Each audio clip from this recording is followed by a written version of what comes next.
Cornbread and cabbage from yesterday as well, but it's okay. Zakia Francis says she has to choose between paying rent or feeding her children. She is the main provider for a girl of 5 years old and a boy who is 8. They're now living in an apartment after being evicted twice in the last year and living out of her car. I can say that, yes, although I am delinquent in rent, my whole life isn't delinquent as it has been before.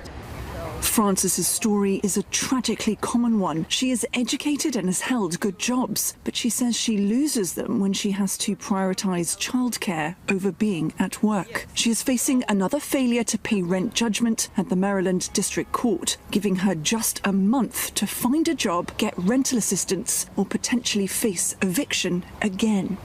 And it's very hard to stay employed and receive help.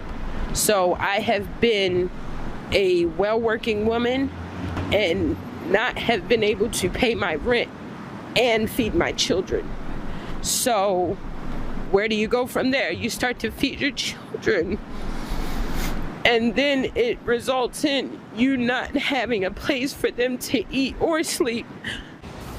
The city does have a rental assistance program to help low-income families pay rent or deposits. Legal aid groups act as pro bono attorneys for tenants who are summoned to court. But Baltimore is a city with a lot of poverty. A lot of people are struggling to find employment and maintain employment, and housing prices are very high, especially rental housing prices. So there's often just a huge disparity between income and rent.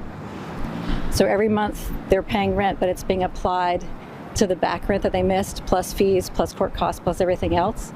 And so they're in this cycle. And so a lot of times what we can do is we can negotiate with the landlord. They just need a little bit of time, maybe, some sort of agreement that can get them caught up. US home prices are at an all-time high. Rents have increased 19% nationwide over the last 5 years. Researchers have found that 1 in 4 renters pay more than half their income on housing and utilities alone.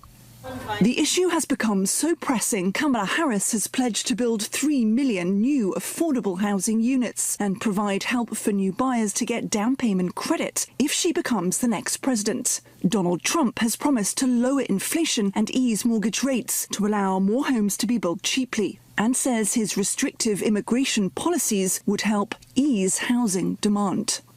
But for the moment, it's researchers and not the government who publicise how bad evictions have become in the US and have linked the burden of housing costs and the record high number of 250,000 people found last year to be living without shelter. The Eviction Lab track and collect data on evictions nationwide.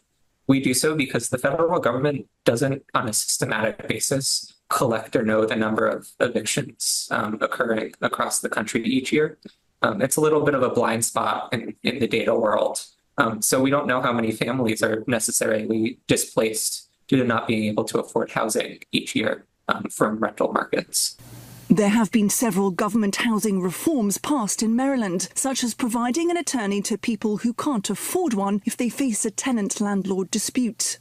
The overall number of eviction cases has gone down in Maryland in recent years, but there was still 400,000 failure to pay rent notices filed in this state last year alone.